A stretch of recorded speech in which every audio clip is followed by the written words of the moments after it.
Hello everyone. It has been a while since I recorded anything. I'm still buying and selling, but it's been a while since I had a big haul that I thought was worth sharing. So this past week, there was a local estate sale that I stumbled across. I was looking for garage sale listings for the weekend since it's spring and sales are starting to come back, and I found a listing for this local auction. So as you can see, pretty good haul. Let's go through and see what I picked up. Okay, first up, we got just kind of a random box lot of stuff. We have a Deanna Troy, unpunched. Bubble looks a little yellow to me, so that's not much there, but someone will take it. We have the Marvel Superheroes. This is the re-release of the Surfer when he was chromed up. Still a nice figure. You might get 10, 15 bucks out of that. More Toy Biz stuff. You got this Apocalypse and Bishop 2-pack. Again, you can probably get 10 to 20, something like that, out of him. I'm not a Star Trek guy, but there is some Star Trek stuff. Got this 7 of 9 doll. Looks like you might get 25, 30 out of that. Not something I would hold on to for myself. Lady Death. This was from More Action Collectibles. A pretty nice figure. Of course, he sculpted the ladies, and these were pretty popular at the time. Not something I would keep, but not bad. And got this boxed 10-inch Surfer from the Fantastic Four line from Toy Biz. Need to clean up that bubble. It's got some like dirt or dust shadowing or something on there. Get that cleaned up. That should sell. I used to have one of these back when it was first released, but don't really collect that anymore. This is odd, just a Centipede handheld game, sealed. Might get 10 bucks out of that. And these are probably something I'll just give to some friends of mine, some Star Trek cards. A Star Trek novel. Okay, our next box of random stuff. This was actually pretty exciting. There was a lot of Dungeons & Dragons stuff at this sale. I didn't go hard at any of it because I don't really know the values of the D&D stuff. I know there's definitely a collector's market. This was in a box lot of toys. It's a sealed bonus pack of dice from Armory.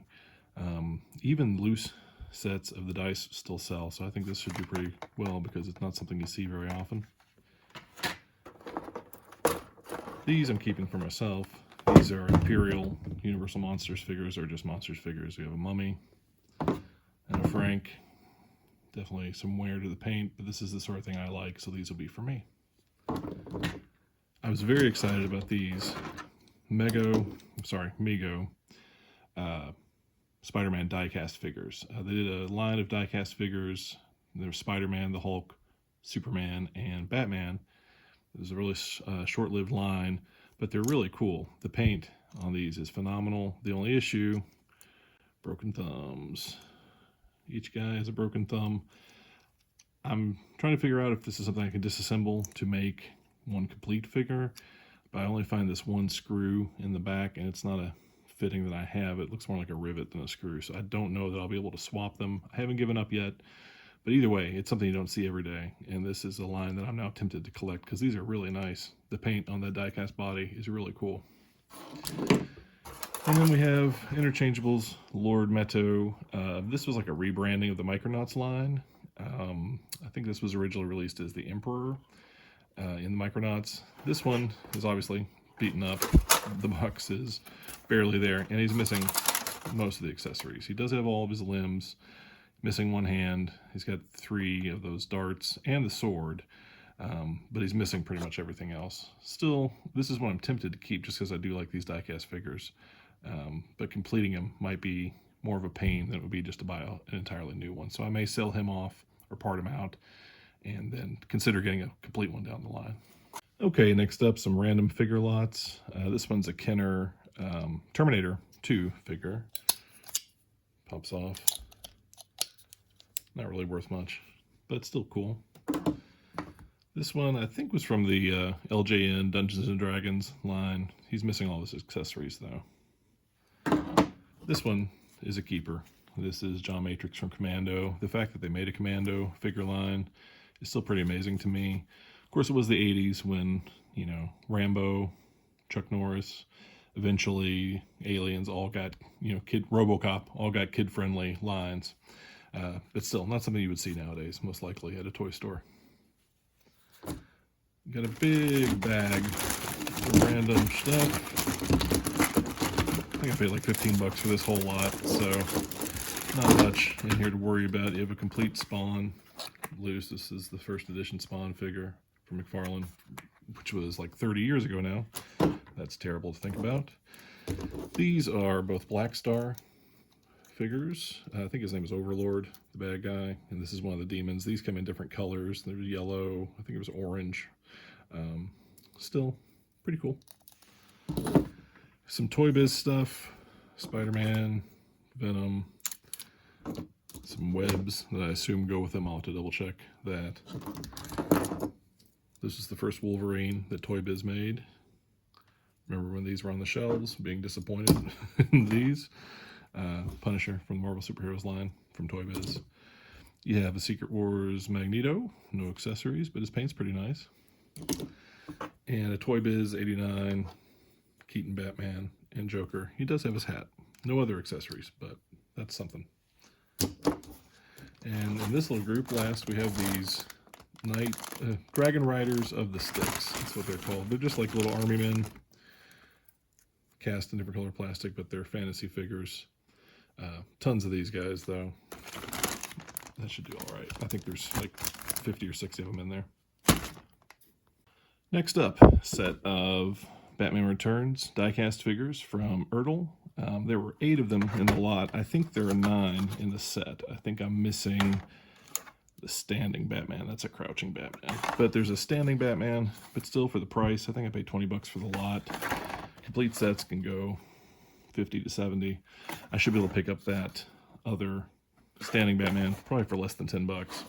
He's something you can find these a lot of times at toy malls. They're really not worth much, but as a complete set, they're pretty cool, and I'll probably hang on to these because I do love Batman Returns.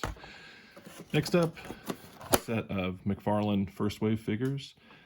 These are not really worth much at this point, but I do think they're cool from a historical standpoint because this line came out 30 years ago and changed sculpting, and the fact that an independent toy company came in and had success was a huge shift in toy selling and collecting. So you've got medieval Spawn. I think this is the second release. The very first releases of the Spawn figures had a plastic hang tag on the top. The second iteration had this J hook cut into the tab, but it does have this sticker instead of the arrow sticker. So that's how you can tell. I think all that information is available at the McFarlane Toys website if you're interested. This is a later release of Clown with the blue lightning background. That's probably worth all of $5. We have Trimmer. This is the orange one, later re-released in green, I want to say. This is Overkill. Has the 5 and 10 cent marking on the meter. This is the teal colorway for him.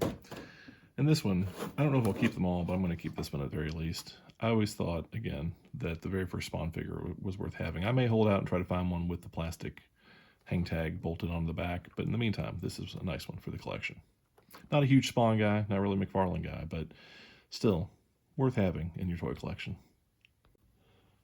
Next up, big lot of Stariors. Stariors I didn't collect as a kid, but they are pretty cool. Now there's a giant bag of parts and bits and pieces. In fact, there's 2 giant bags of parts and bits and pieces. And from what I've looked at just preliminarily, I think there's at least 5 or 6 complete guys in here. So there's a lot of money in there. These probably won't be kept because I didn't follow the line, but really cool to get this whole lot for about $25. It includes this remote control T-Rex. I'm hoping that other gun is in the bag of parts. It's pretty cool. And I do like this armored star base. I've always thought this was cool when I've seen it on the secondary market.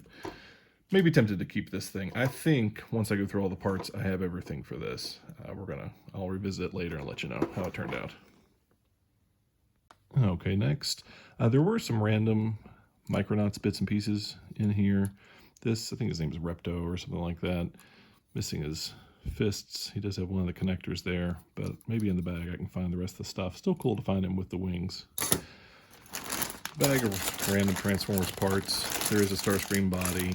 There are some Thundercracker wings and rudders and blasters, as well as Megatron scope fitting there.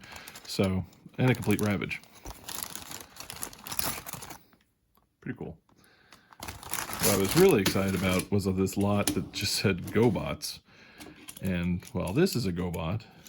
These are not. This is 2/3 of Reflector. Can never remember their individual names, but you got 2 of them there. And most exciting is this Diacron, or Diaclone, Red Sunstreaker. Of course, it was not Sunstreaker at that point. But still, I don't see these a lot around here. I did pick up a black Vanette several years ago in a lot, but to find a Diaclone like this in a lot marked GoBots was pretty cool. He's a little loose and is missing pretty much everything, but the body itself is intact. I can work with that. I may either get some repro parts or sell them. I'll probably sit on it for a while though, just because it's not something I find very often around here. Next up, lots of Star Wars stuff. These are mostly junk. There are 2 Slave ones. Of course, they're going to be missing the ramp and missing the Han and Carbonite. This one is really not too bad off. Needs a cleaning. All this stuff needs a cleaning. Nothing is, grimy or has any, pet smell or smoke smell or anything, but they just need a good cleaning. So I may hang on to this one, get a repro dock for it. The X-Wing, those are broken right there.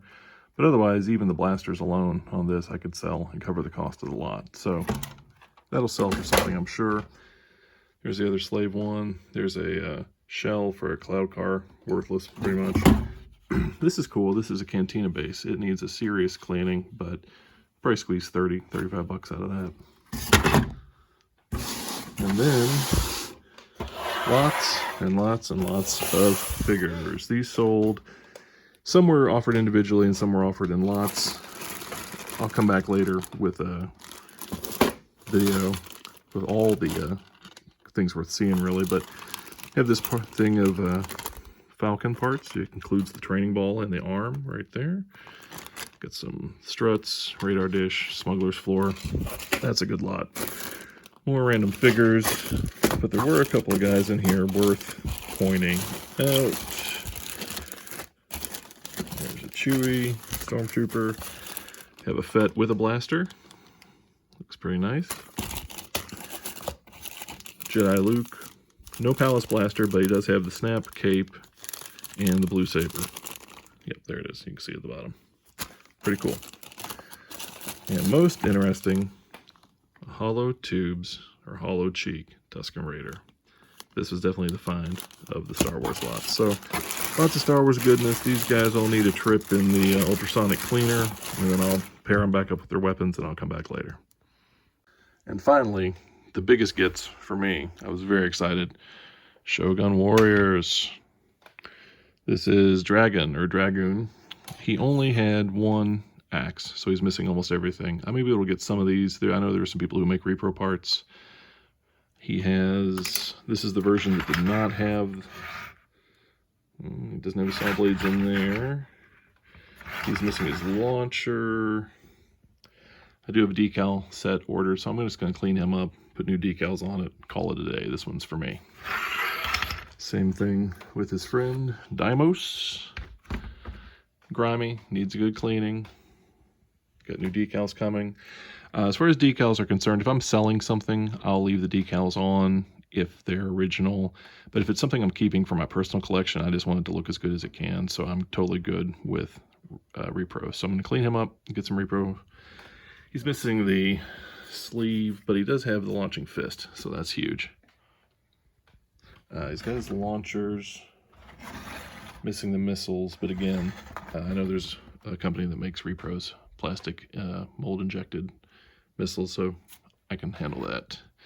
And finally, this is the guy it was all about for me.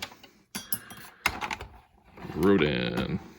So I've wanted one of these for a very long time, but I'm not willing to pay, $900 or $1,400 for a complete boxed one. He looks pretty good. He's good enough for me. He is missing a talon. Nope, not that side. this side, missing his back talon.